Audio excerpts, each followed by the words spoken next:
our crocodilian show. We're going to start right here by our alligators in front of these two glass habitats. Now I want to start off with the reason why it's called the crocodilian show.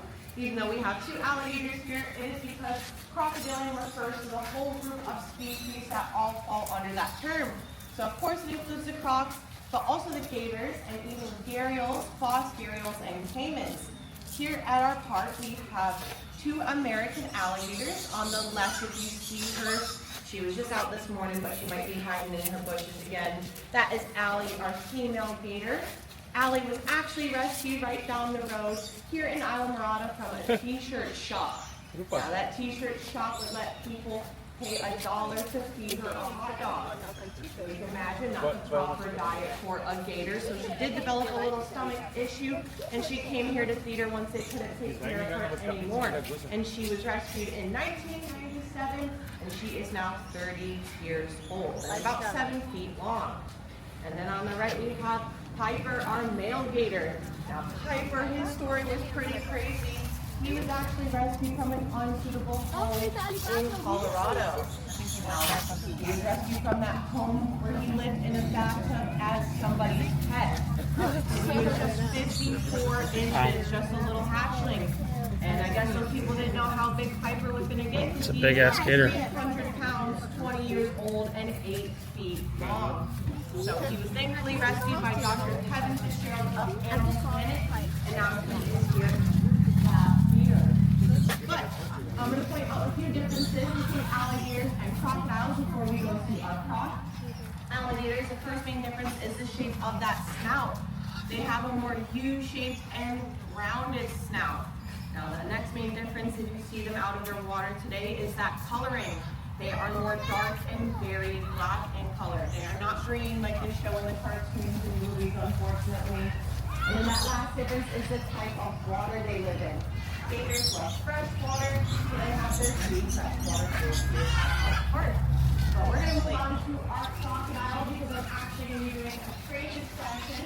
Over here. A training session.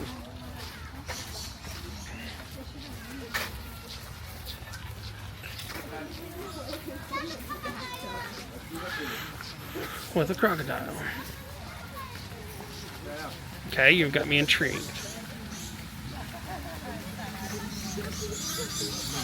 Now, if you guys are still continuing to follow along, you guys can hang out right here by this corner.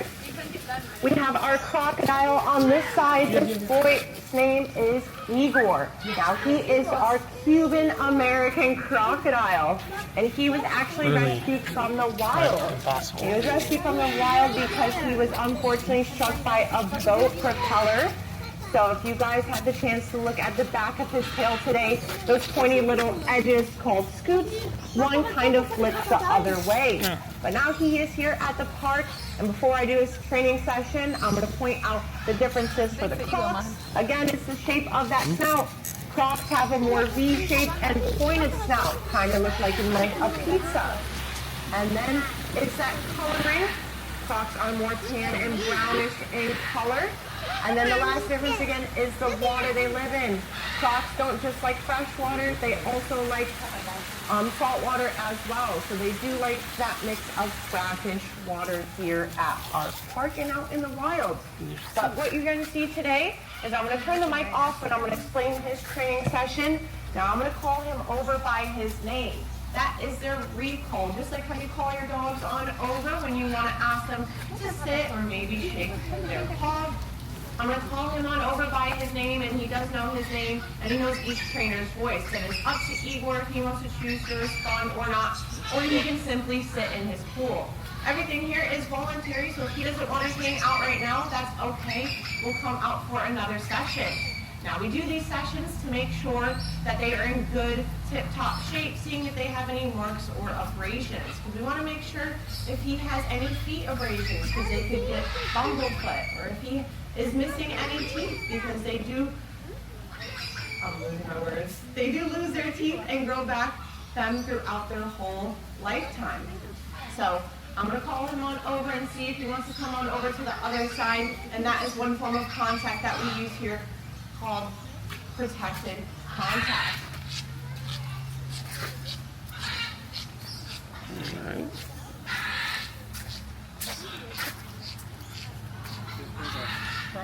She gonna go in the cage? Speakers are playing from all over. I know, he's actually doing it. That's what I was looking at. That's her. She's going in.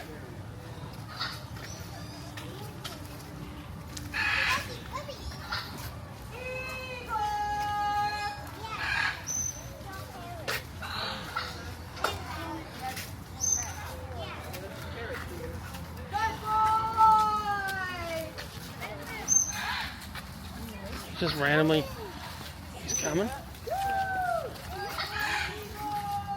I've never seen a trained alligator before. Trained crocodile.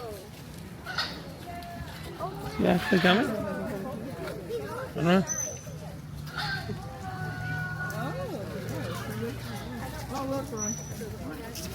She keeps saying good boy like he's coming. Oh, he is. And he's out. I can't say I've ever seen a trained alligator before.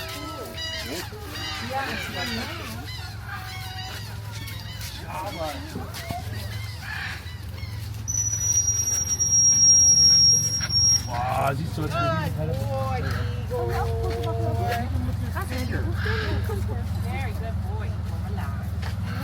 Gelatine.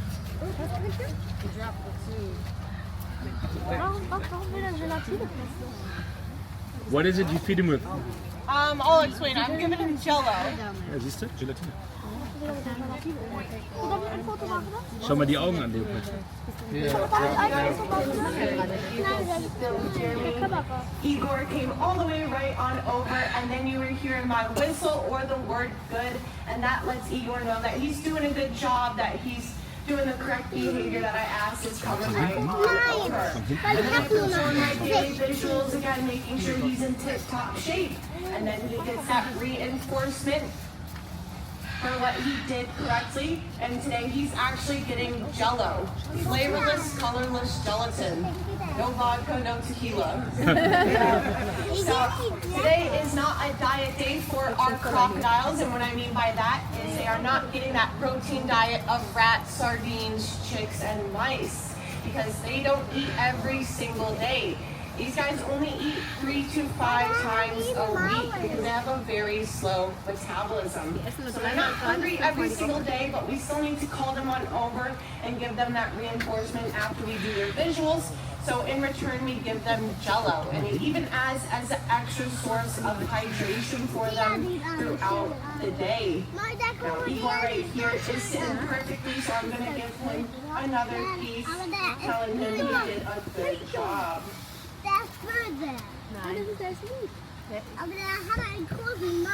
Guck mal, jetzt füttert sie. Good boy, Igor. Schau Now mal. again, this is one form of contact called protected contact, but we do have another form called free contact, where we will actually have to go inside the habitat with them and perform their monthly voluntary vet exams. So we'll go inside with our crocodiles and we'll have them walk right onto a scale to get their monthly weights. We'll do their feet exams and x-rays and blood draws.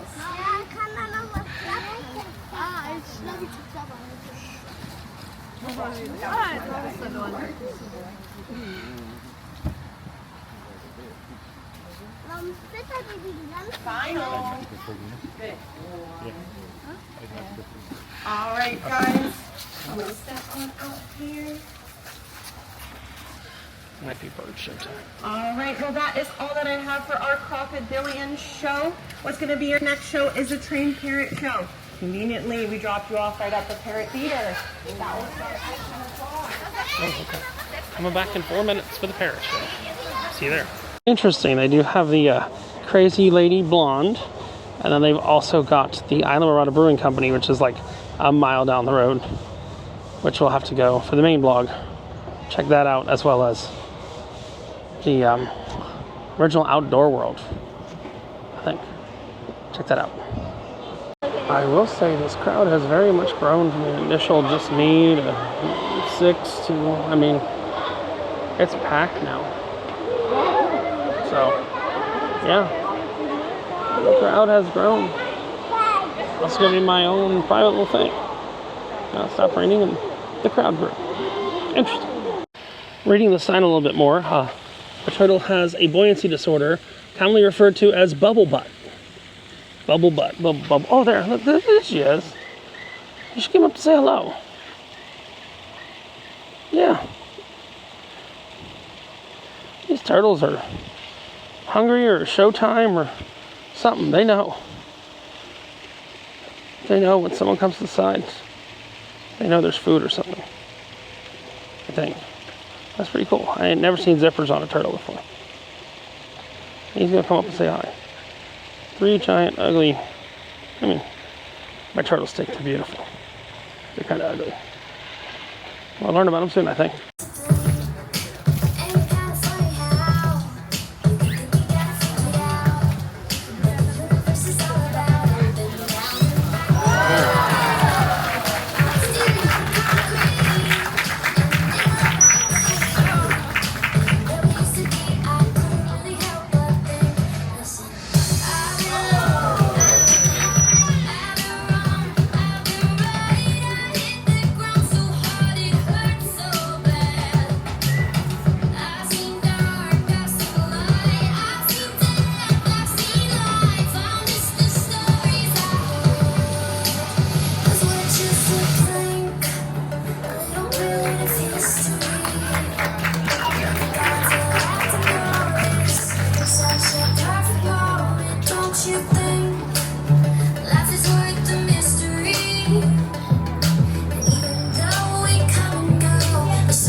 Here, I got it for you. Careful. Good.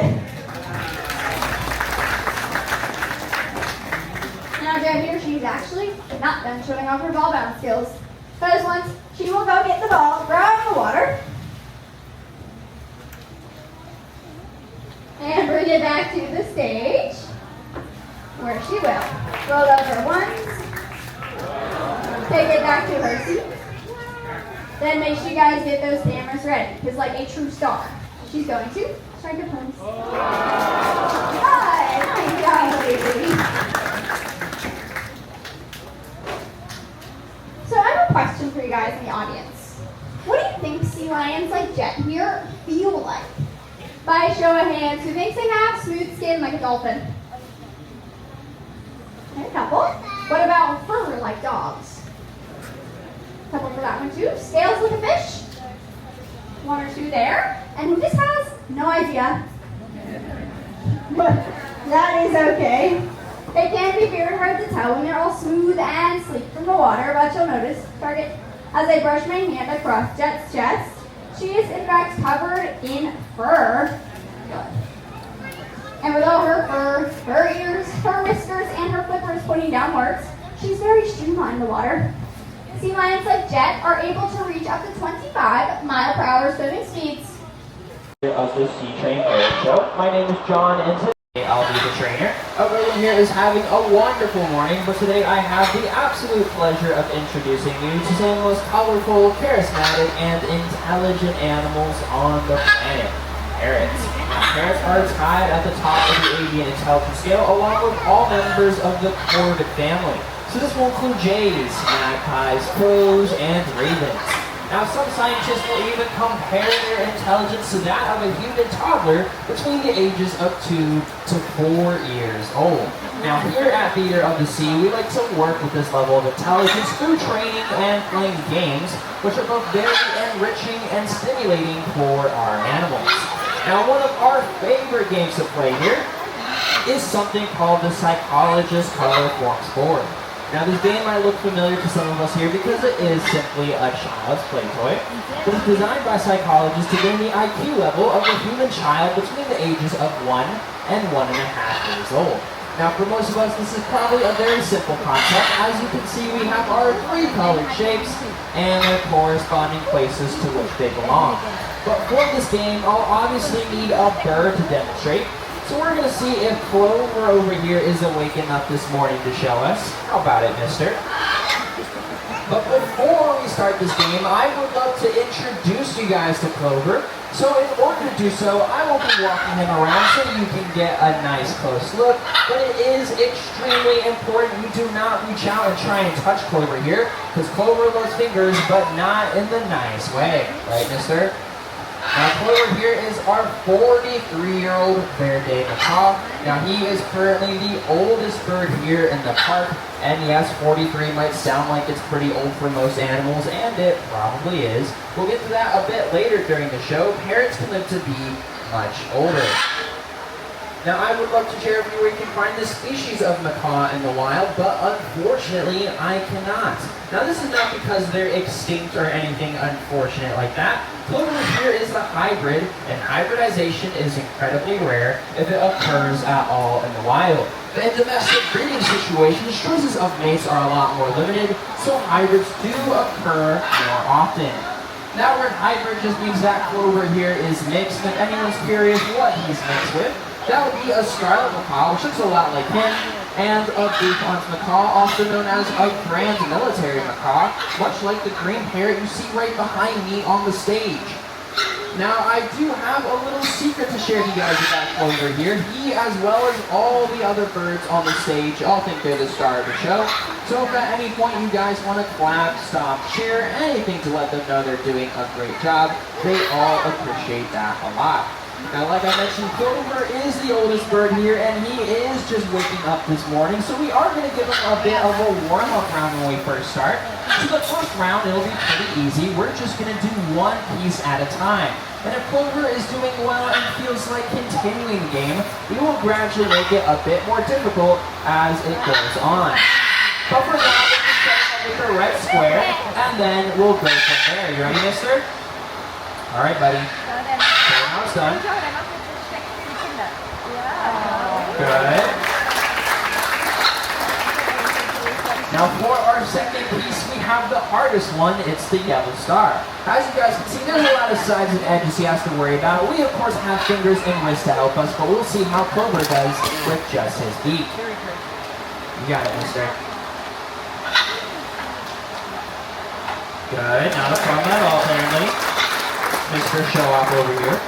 Now for our last one, it's the easiest, the blue circle.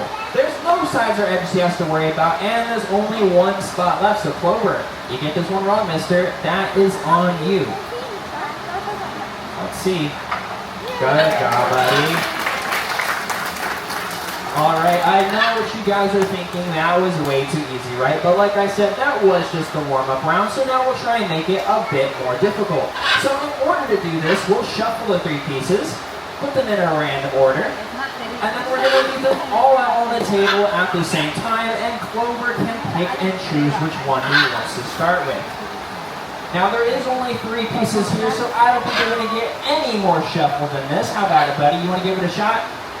It actually looks like he's playing his second favorite game, and that is called Destroying the Table. And we just, oh my goodness, that is a huge piece. I am going to get in trouble for that.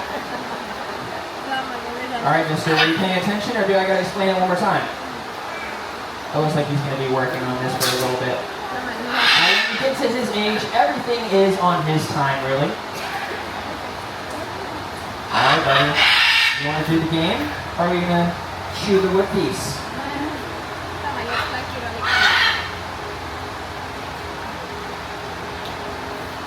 And there we go. Alright, hardest first. Easiest second. I'm not touching your wood pieces. Where does the last one go? Double checking his work, I guess. Alright, that's always nice to do. Good job, mister. Now, I still think that was a bit too easy for him. In fact, I would think Clover here agrees. So I want to see if he actually understands the concept of the game, or is he just placing the pieces where he's been shown. So in order to do this, we're going to try and trick him by putting the pieces in the wrong places. Sounds mean, I know, that's because it is. But we'll start with the yellow star. And I think it fits nicely in the blue circle spot. And the blue circle can go in the red square spot, so Clover. All I need you to do is put the red square right here in the center, and it'll get you a nice tree, all right? But don't touch any other pieces. You got that, mister? Just the red square. Can you do that for me? This is a senior moment, if I ever saw one. Just this one, okay, buddy? And of course, he's not listening, but then again, what's new, right? Good job, mister. So like always, Clover here is not the best at following instructions, but we weren't able to trick him, so I would certainly say he's passed our intelligence test. Barely. Now, as you guys look up at the stage, you'll notice we have a lot of different diversity here. Our parrots come in different sizes and colors, or in Birdie's case down there at the very end, our Malaccan cockatoo, a lack of color. So this brings us a very interesting question. What makes a parrot a parrot? Well, there's 3 physical characteristics that classify these guys in the order of cetaciform. Parrot is just the common name. Now, the first characteristic is probably the most obvious, but it's for sure going to be the most dangerous. Would anyone here like to take a guess? Starts with a B. Beak. The beak, that is correct. Now, as you guys can see, our parrots here have very thick hooked curved beaks on the upper and lower mandible, which is perfectly suited for their natural diet of fruit, nuts, seeds, and other vegetation. Now, the parrots you see here on the stage have a bite force ranging from 350, like Bird down there, 500 to 700 for most species of macaw, like Admiral, Oscar, Maya, Clover, all the way up to 1,200 pounds of pressure per square inch like our hyacinth macaw right here, Micaiah. Now this is why it's extremely dangerous to ever reach out, try and pet or feed a parrot that you yourself are not familiar with. It might not end well for you guys. They all have way more than enough power to take off a finger. It only takes around 200 to 300 pounds of pressure to do that, and only 8 pounds of pressure to break a finger bone. Now, with this being said, do I have any volunteers here wanting to test this fact?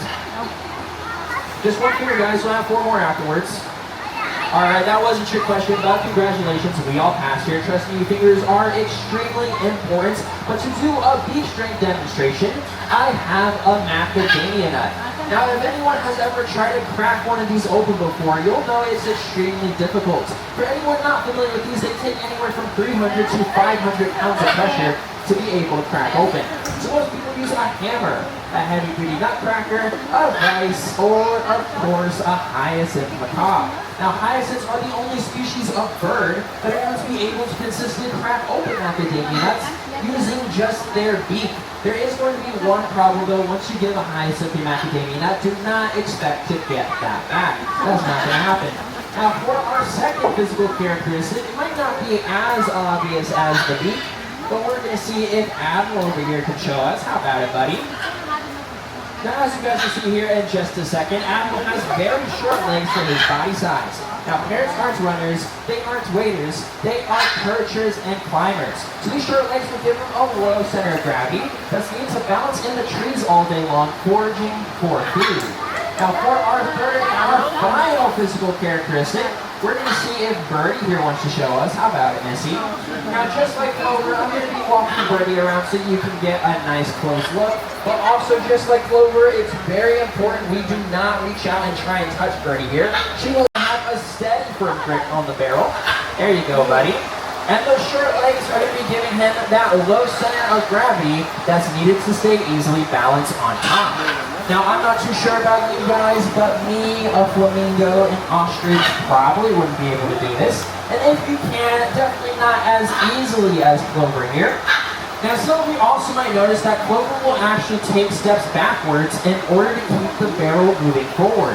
Now, in the wild, you might see an animal do this once or twice to avoid danger, but never as consistently as Clover here. This had to be a trained behavior. Now, like I mentioned quite a few times already during the show, despite being the oldest here in the park, he is the biggest show-off as well. So for this last round, Clover has decided to add his very own spin for the ending. There you go, buddy. Can we get 2 more, sir? Alright, not bad, not bad. Last one, mister, make it count. There we go.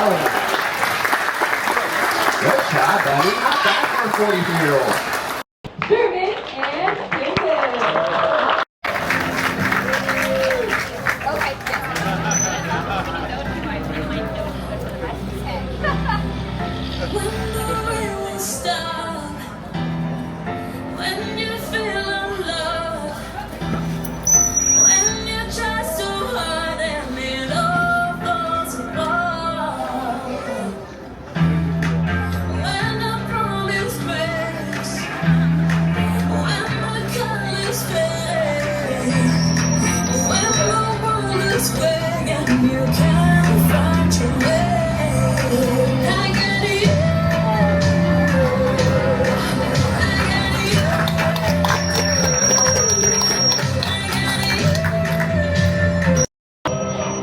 This feels like an ad for their upcharged Dolphin experience. It's an ad.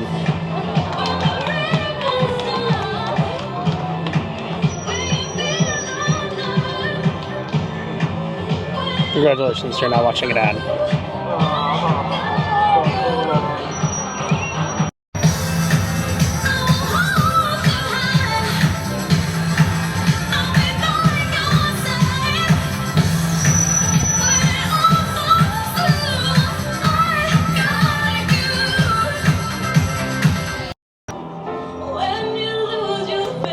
Also, our host here is Sydney Sweeney. Yeah.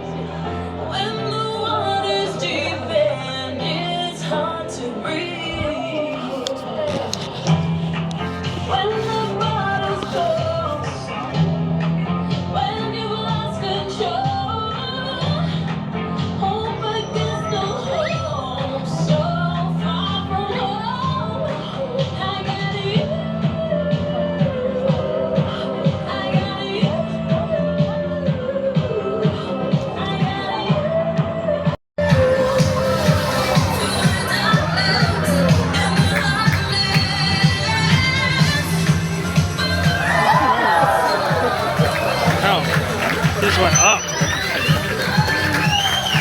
I was not expecting that.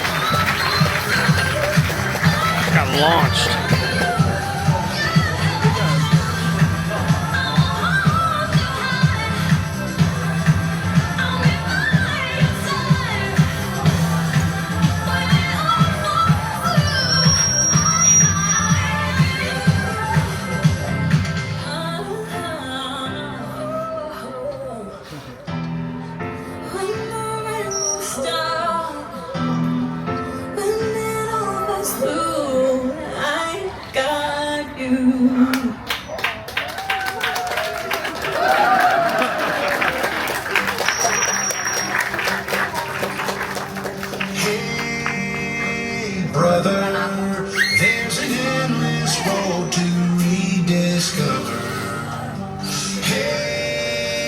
Sister, know the water's sweet, but blood is thicker.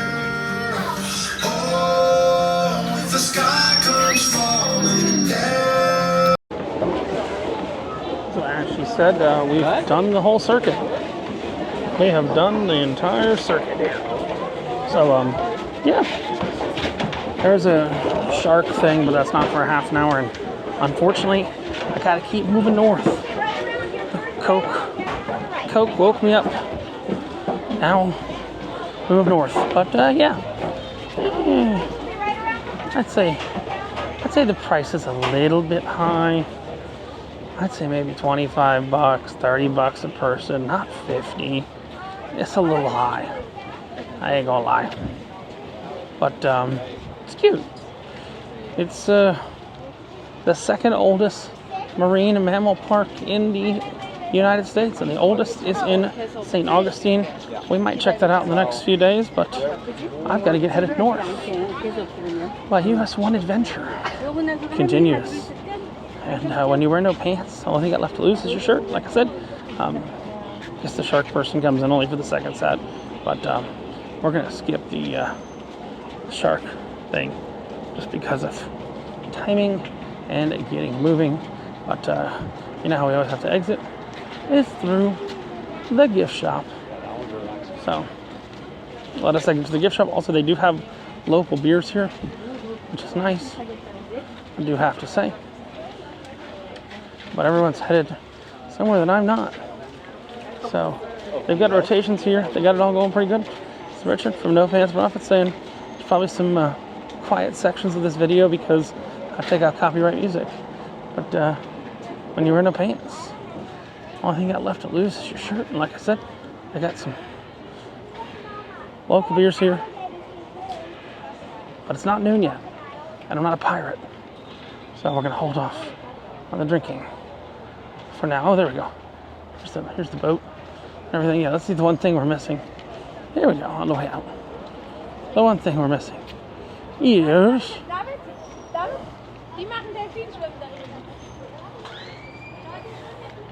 Yeah, see, they're doing the dolphin swim now. What we're missing is the shark thing. Oh, we gotta get on the road. Headed north. Yeah, we're missing the fish, shark, and ray show, which is at number 1. 11, number 4, we're at 7. Fish, shark, and ray show. I think this way. But hope you enjoyed that. When you wear no pants, all you got left to lose is your shirt. Bye. I'm not gonna lie, I think I'm the only person here. There's a pontoon boat. There's some water. I don't really know. There's a pontoon boat, it looks like. Oh, here we go. So the first show, I think it was a turtle show. Yeah, okay, so this is normal. The 3 shows, the three sets of shows. So I was looking at this on my phone. Now you gotta see. So we're gonna start at number 4, which is you are here. Okay, bathrooms. So we're gonna go 4, 2, 3. Okay, 4, 2, 3. Parrot show, dolphin show. See, the fish, shark, and ray show is not until noon. So maybe after the sea lion show, I'll grab me some lunch real quick. That'll at 11:30, and then we can see the fish, shark, and ray show, which is the number 1. I'm really confused. I think I'm the only person here. It's okay. I'll take my. Okay, so we are here. There's the bathrooms. Okay, so we need to go to number 4 for the sea turtle show. I really think this is going to be like a private little thing. What has these? You'd think during spring break there'd be more people, but also it's a Tuesday. So, bathrooms. We got to go find the sea turtles, because that's the first show. It's an interesting size facility. Again, I'm showing you this so you can kind of see what's here. Hold on. Okay, there's the grill. Oh my, there's a seal right there. What's up, sea lion? They gotta come say hi. Something says they're friendly. They want to come say hi. Hi! Hi! Okay, there's the grill. We're looking for the turtles. 3 sets of continuous shows. Starting in 10 minutes. Okay. We got a Parrot theater. Oh, I just got water in my shoes. Okay. There's the turtles. I think. Where are the turtles? I hear parrots. Okay. These are turtles. Quasimodo, aka Quasi. Oh, there he is. Is it because he got a big lump on his back? What up, Quasi? How you doing, bro? You good? That is a big ass turtle. That is a big ass turtle. Hey, Quasi. I can see that lump on his back. That's definitely. Oh, there's another one. There's 2 turtles. They're coming over because they think I'm doing the turtle show or something. I'm just saying hi to the turtles. He wants to come out. He wants to say hi. So does his mate. Wait. This is a broken turtle. This turtle's got airbags on. Life jacket on. I've never seen a turtle with a life jacket. Oh, He's the one with the... That's Quasimodo, okay. Quasimodo. Why is he wearing that? Ice condition prevents her from surfacing for air. Life jacket helps her to compensate. Oh, wow. Prevents her from surfacing for air, diving, or hunting like other sea turtles. What's her jacket made of? Custom made from a wetsuit that must be replaced every month. Oh, wow. 1986. Condition positive buoyancy syndrome. Alright, so we're going to learn about all the turtles. This should be a pretty cool little private tour here.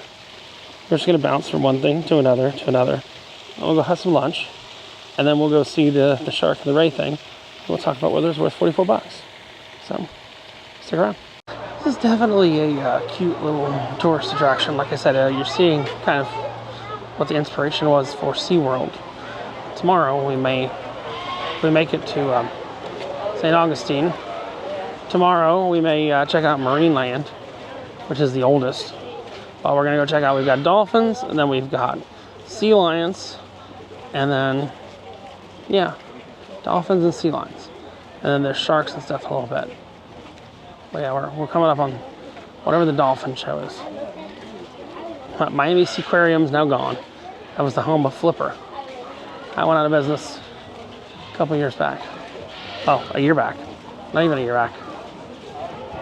We're gonna jump into the dolphin show in just a minute. I'm gonna grab something to drink real quick. I'm just gonna grab a fountain soda real quick. Hopefully, to wake up. Then we'll jump in the dolphin show. All right. Oof. I don't drink coffee. I need coffee. Now, of note here, you can also swim with the dolphins and the sea lions. No, you cannot swim with the... I don't think you can swim with the turtles.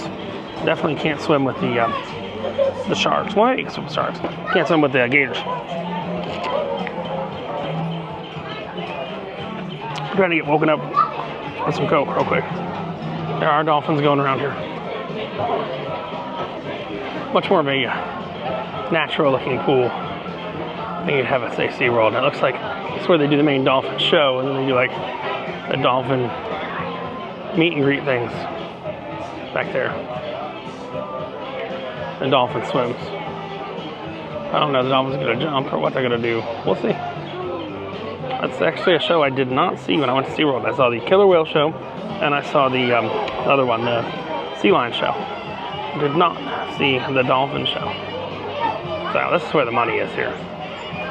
Dolphins up. Just coming up. Say hello. Right there. Alright. Looks like they've got hoops for them to jump through and stuff like that. This should be a interesting little dolphin show. I'll show you what happens. Yeah, the dolphin show was a little rough because it was copyright music hell. So it was a little rough. But hopefully they'll turn off the copyright music. For this, it's a nice little setup here. Nice little setup here. That's all I'm saying. That's the dolphin brought back the hula hoops.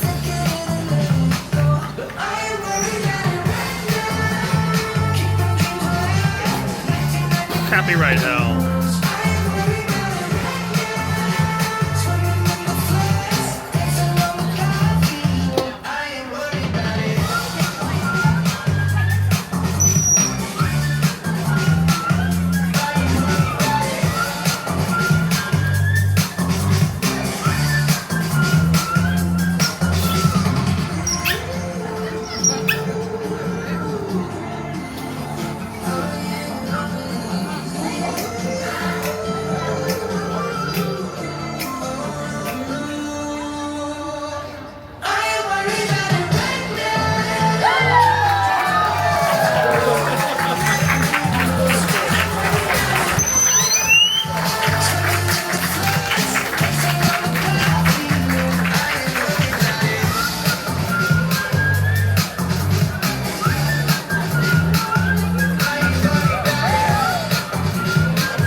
I would just like to take a moment and tell you about the two stars. Sherman and Kimbit are both males. Sherman was born right here at the park, and he is 28 years old. Now Kimbit, he was born at another dolphin facility off the road in Key Largo, and he is 32 years old. Now both of these boys, they're about 500 pounds, and they're over 9 feet long. It's a lot of dolphin. Now you guys might be wondering, how do we tell the difference between the two stars? And that is by looking at the tip of their mouth, or what we call their rostrum. Kimbit is going to be a lot more pink in color. He has the largest pink birthmark on the top of his mouth, and he has a very pink jaw. But if you were looking at Sherman, he's going to be a lot more gray in color. He has some black spots that look like freckles. There's the pink face. Now the next way to tell these two apart is by looking at the fin on their back. Such a show off. By looking at the fin on their back, or what we call their dorsal fin. Kimbit right here has a couple of smaller notches on top, but if you're looking at Sherman's dorsal fin, he has a notch that is right out of the center. Now both of these boys, they do have siblings here at the park. Kimbit has a little sister named Julie, and Sherman has a little brother named Skipper. Now if you guys have any questions about the two stars, feel free to ask us after the show. Now you guys just got to see what impressive dancers these two are, but they are also quite the athletes. So for the rest of the show, we're going to be putting on a little bit more music, getting these two up and out of the water. But there's a splash running for those in the first few rows.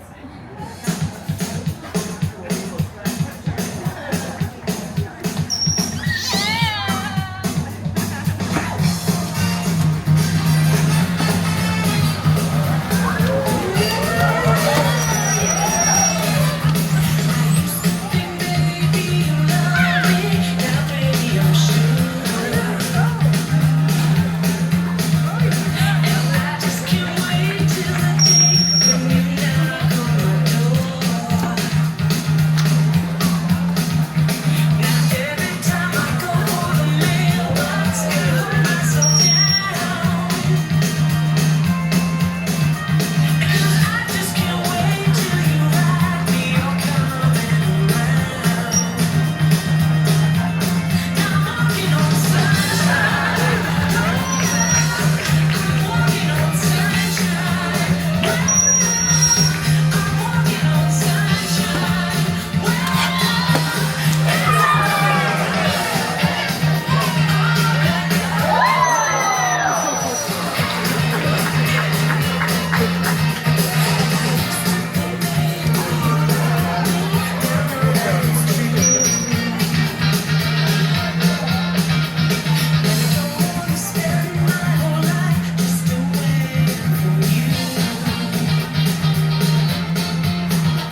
It is impressive how this crowd just keeps growing. Started as just me, and there were 6. It's like they know what's going on here. The crowd keeps growing. Pretty much filled the bleachers here. So the next set's the busy set. The Dolphins just hanging out here. Hey, just chilling. He was playing with the hoop a minute ago. I think they're gonna actually jump through the hoops, and they like the hoops. Theater of the Sea. Here comes the other dolphin. Let's go under and disappear. Come back out the other side. One more note, this is a no cash establishment. It's becoming more and more common. Instead of cash only, it's now no cash.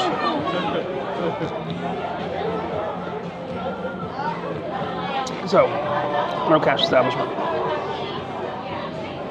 Try to pay with cash, I do it with a card. Jen here, she is a 17-year-old female California sea lion. And as the name suggests, the species is native to the western coastline of the Americas, all the way from Alaska down to Mexico. But Jen here, she's actually never been to the West Coast, have you yet? Goodness no. She was born right here in Florida at the SeaWorld of Orlando. Then she came here to be a companion animal to some of our rescues. She now lives here with her best friends and her family, including our 3 rescues. We have Monica and Malibu, who are both 11 years old. Our other rescue, Bella, who is 17 years old. A 13-year-old female named Snapper. Our youngest female, Libby, she is 8. Then Jen here. She actually has 2 older boyfriends here at the park. Yeah, pretty scandalous. She has Tucker, who is 20 years old, then Moose, who is 23. And Jet, she is actually a mother. Her son, Cole, who is 9, lives here with her at the park, and he is so cute, right, Jet? Good. And whenever Jet thinks of all her friends and her family, and especially those handsome boyfriends, she can't help but to smile. Good, oh, what a beautiful smile. Now, being a true Southern girl, Jen here, she is a huge fan of some country music. Do we have any other country fans out there? Good, already quite a few today. Well, you guys are in for a real treat because Jen here, she's going to sing you one of her very favorite songs. So if you guys recognize the tune, feel free to sing along with her. Hey!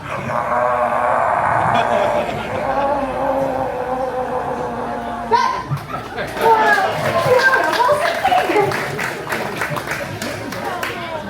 But those country fans in the audience, I did not hear anybody singing along with Jet.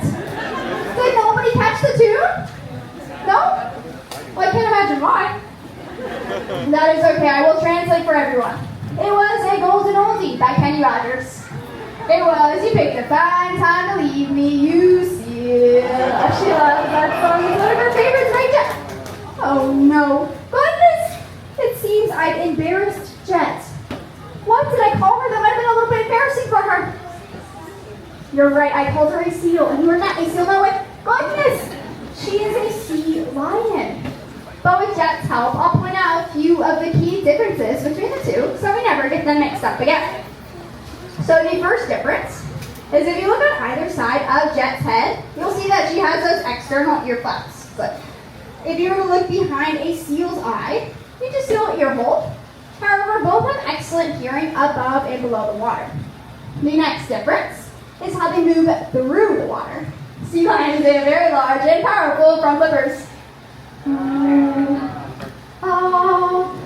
Well, good. They'll use those flippers in a flying-like motion to propel themselves through the water. And it looks a little bit like this.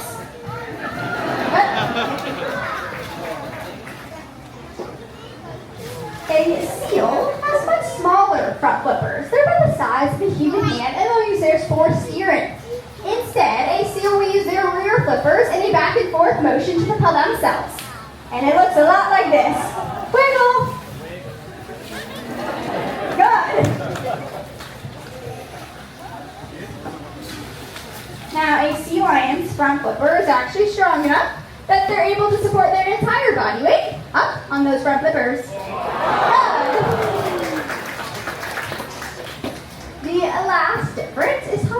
move on the land. Sea lions are able to rotate their back flippers underneath themselves and walk on all fours, kind of like a dog would. Good.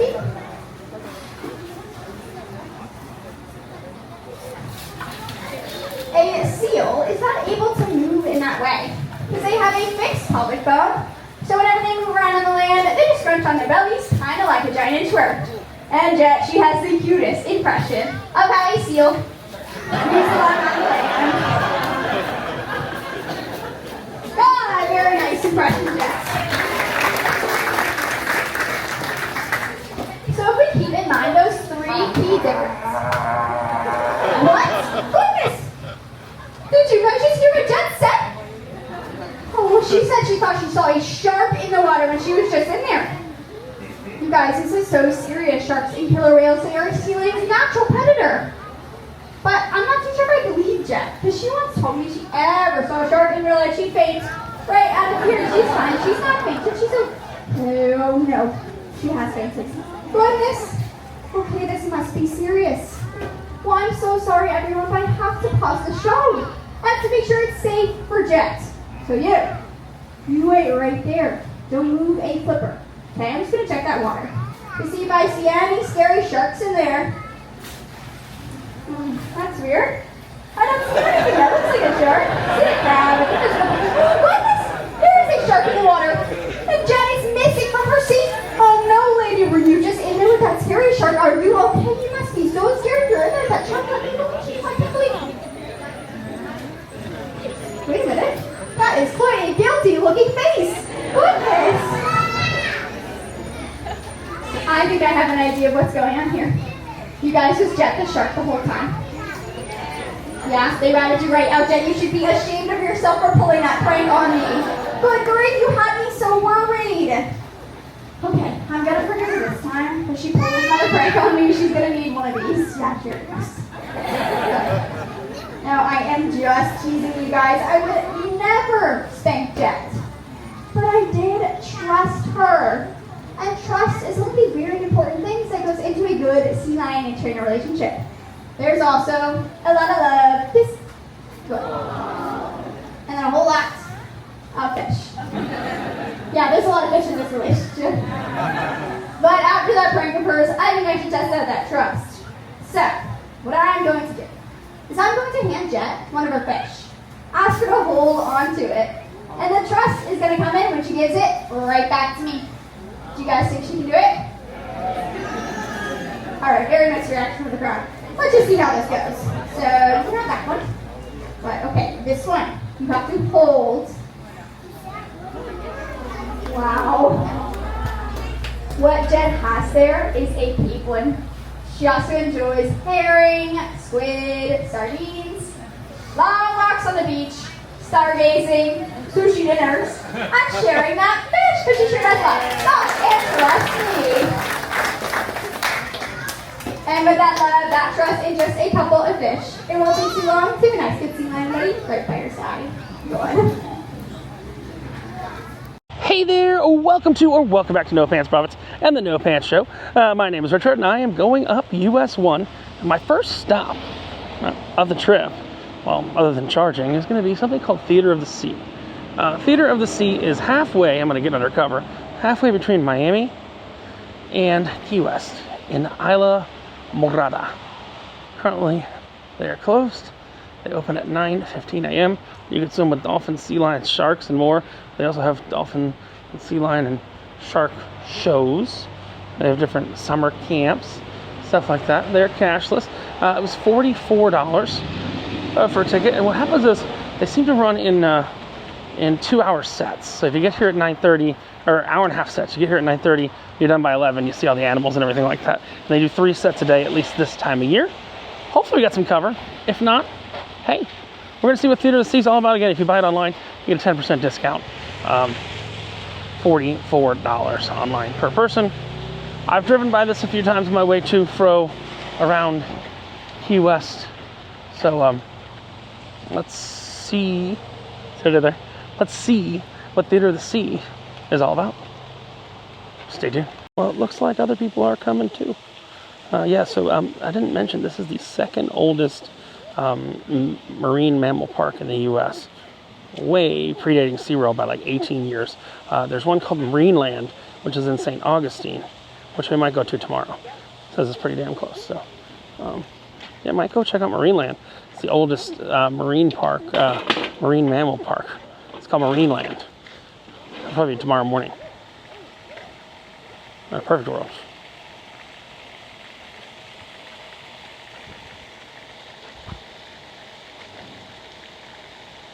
There's some turtles. Yeah, more turtles. We got about 5, 6 people in our group now.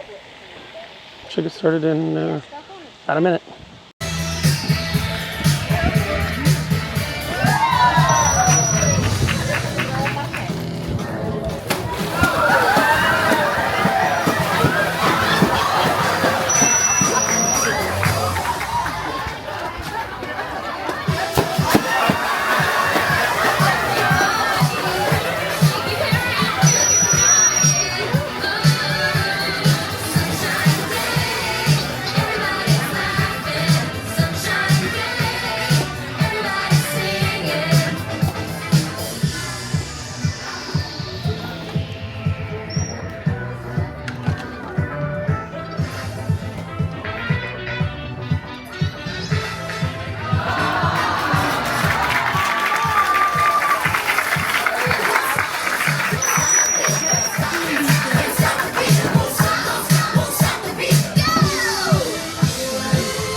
Adventures of Sherman, Kimbit, and the rest of our Theater of the Sea family.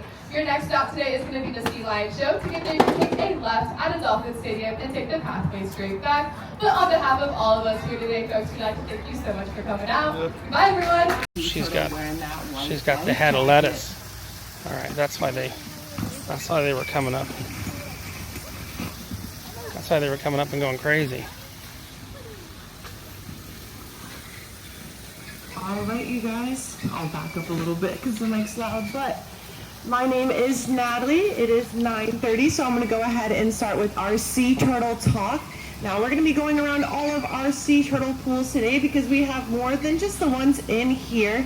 And I know you guys can get pretty up close to them, but please keep all hands and feet away from the ropes. We want everyone to go home with all of their appendages today.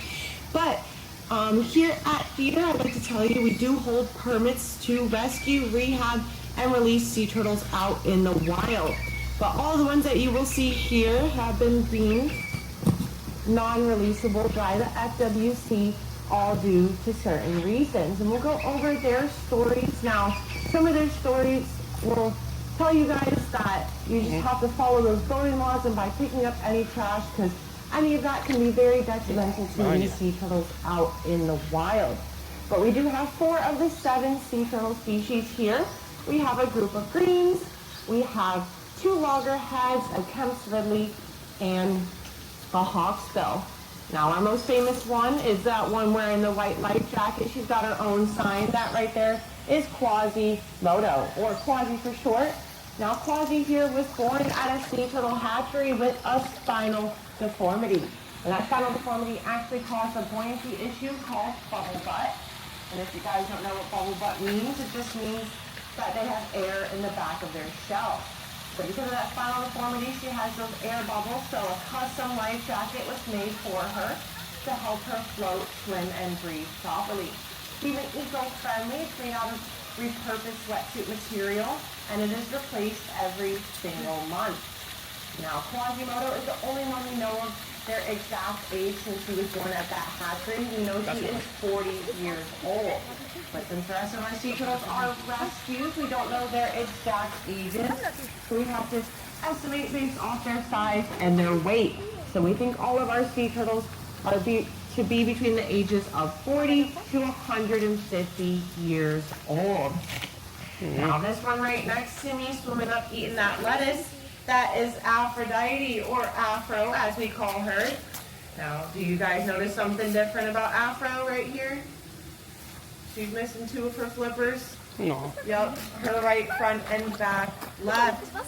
Now, when Afro was just a little hatchling, she was actually entangled in some fishing line, and it was so tightly wrapped around her that it caused an infection, gangrene, to set in.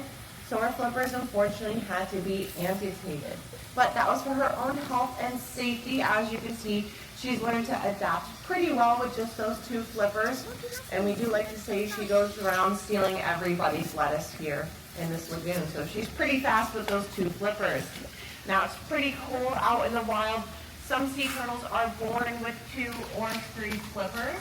And usually once it comes down to 2, they'll have to come to a rescue or rehab facility. Now we do have one more turtle on this side, and she is the one I am tapping for. Now the reason why I'm tapping for her is because she is actually blind. This right here is Jana. Now, how we see Jana is by those auditory cues instead of visual cues. So that includes the tapping on the surface of the water with that lettuce or with a pair of tongs, and she can feel that vibration throughout the water. Now the reason why Jana here is actually blind is because she is missing both of her eyes. Wow. Now unfortunately she was nesting on a beach in St. Croix and was attacked by wild dogs, causing her to lose her vision. Now it's a pretty sad story, but it just shows people that sea turtles do not have that ability to retract or hide inside their shell. So unfortunately, Jana was unable to protect those flippers or those eyes from those wild dogs because they can't pull their head or their flippers inside their shell. And that is because their spine is fused to the inside of their shell, so they don't have that ability to pull in. Now, compared if you guys have pet turtles or see land tortoises, they can hide inside their shells because they don't have that fused spine. Now the ones on this side, those are our female greens, and we do have 2 male greens here at the park. One of them is hanging out over on the other side of the grate if you want to take a look at him. His name is Myrtle. He might be hanging out right by the waterfall. And if you guys look at Myrtle, at his cute face, he is unfortunately missing one of his eyes, and that was caused from a boat strike out in the wild. And then he does have another friend on that side. He's kind of hanging out underneath that white bridge on the right side. That over there is another species. That is Christmas, our female hawksbill. Now, unfortunately, Christmas was struck by a boat as well, and she got the buoyancy disorder bubble butt just like Quasimodo. But if you guys look at the back of Christmas's shell, you might see 2 weights attached to the back. Yep. And those lead weights are used to help pull her shell down so she's able to float, swim, and freeze properly. But as you can see, we do need to follow boating laws for all of our turtles out in the wild. Those are actually weights. But we do have other sea turtles to see if you guys do want to continue following along. We have a few other different species throughout our park. Other species. Actually got a pretty good crowd here. Not gonna lie. Now, if you guys are continuing to follow along Hi. on my right side, we do have another different species. We might be in the middle of the pool or swimming around at the bottom. But if you see him, his name is Holmes, and he is a male Kemp's Ridley. Now, Kemp's Ridleys are one of the most smallest and rarest species of sea turtle. And unfortunately, they're actually the most in danger. They think most turtles, how endangered they are because they're flight tolerant. As you can see, he's much smaller compared to our cranes, and the Kemp's Ridleys actually Where is he? have a perfectly surface shell compared to our other species. They have a more teardrop shaped shell. It is my home to Sears because he is part of a breeding program to upgrade the population of those pets that are endangered. But he is now retired here at the park. But again, that is combs right there hanging out.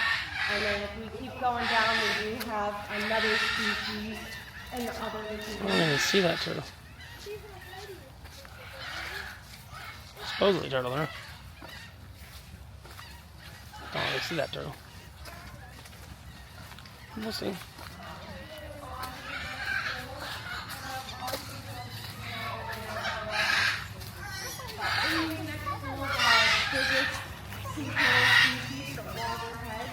Now the loggerheads are the most popular ones here in Florida, and they're the most ones that show up on my page, especially. Last year there was around 500 that show up loggerheads. Loggerheads can't really from that big, have a strong, powerful dog. You know, coming around and looking into water, and then around the corner in front of the alligator is Randy. But these guys do have the bite force similar to a grizzly bear. So that's why I was saying keep those hands and feet away from the rope, because we don't want people to get too up close to these turtles. But they also use that strong jaw to crush up on any of these chunks or crustaceans out in the wild. And it's pretty cool when they are little hatchlings, and they're actually black and very dark in color. Compared to right now, when they are adult, Oh, there we go. they are very orange, especially our one loggerhead on the corner. He is really, really orange. Kind of under there. It's a really cheese puff for how orange he is. But we do have another sea turtle this week. He is around One more turtle. Lots of turtles. He is out and about, and if you do see him later, he's coming around the corner. But this sea turtle right here is Henry, and it's one of our special sea turtles here at the park. We think Henry here is our old Henry. We think he is our oldest and absolutely our largest here at Feeder. Now Henry, we think he is our oldest. He is around 80 to 150 years old. We think that because of his size and his weight, he is weighing around 300 pounds. It takes about 6 of us to lift him out of the water. So he is the same amount of weight as our gator Piper around the corner. But Henry here, he looks completely normal to you guys, but he is actually blind. Henry was found stranded on the Kona Beach. So a stranded couldn't figure out what was wrong right away. 300 pounds. So Henry here is blind. Just like all humans can get blind throughout age. So we use those auditory cues here as well. But I think sometimes I think he's blind, and that's why we think he is. I know these people are pretty cute, and especially if you see them out in the wild, please make sure you keep your distance from these guys because they are federally protected. So it is illegal to interact with any sea turtles that you see out in the wild. And I know it is prime sea turtle nesting season, so you might see some hatchlings up on the beach from the months of March through October. But I promise you they are okay. If you do think they are in great danger, just call a rescue center, and that's what they are there for. But we still gotta make sure we're doing our part by picking up any trash, following those voting laws, and turning off those lights during nesting season. Because we want the hatchlings to follow their way to the ocean, following that moon, which is supposed to be the brightest light. For the reason that our lights and apartment lights being way stronger on the beach, those hatchlings have been going backwards into those hotel pools and jacuzzis. So if you know any people staying on the beach, or if you're staying here while you're on vacation, make sure to turn those lights off and off your using them. So that's all that I have for our sea turtle vlog. Again, my name is Mallory. If you have any questions, but our next show is our Crocodile show. We're actually going to start right here by our alligators, and then we're going to make our way back down over here by our Crocodile. And that will be at 9:45. 1 minute. 1 minute. Here by our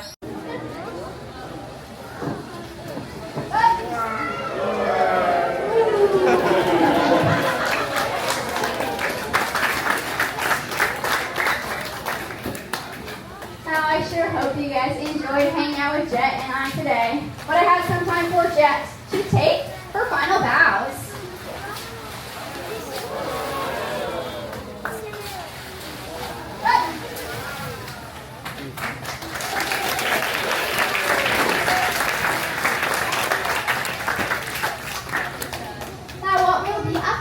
you all today is our sea turtle talk. And to get to that, you can exit Sea Lion Stadium, take a right, keep on heading past all of our sea lion habitats, so you get to a lagoon with a waterfall and a turtle in a white life jacket. A trainer should meet you there shortly to introduce you to our sea turtles. But hope you all enjoyed our sea lion trainer. Enjoy the rest of your day. Of note, entry is allowed. So just provide the name of the ticket. And you can re-enter. So that's nice. Got to the car. Have a beer, you know. Just saying.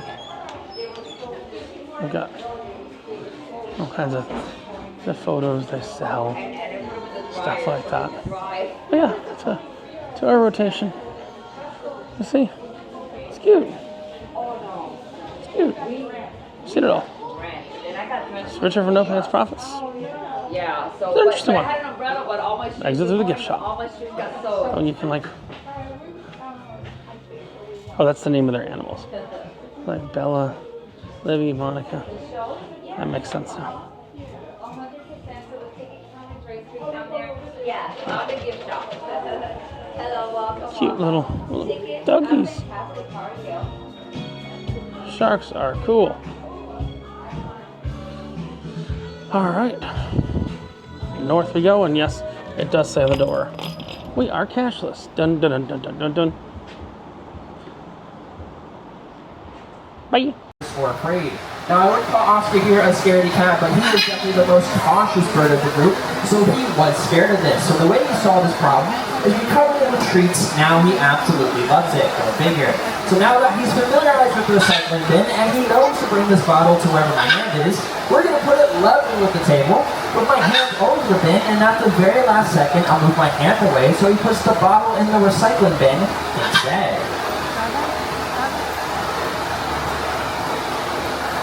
Good. Now at this point, we do technically have ourselves a recycling bird.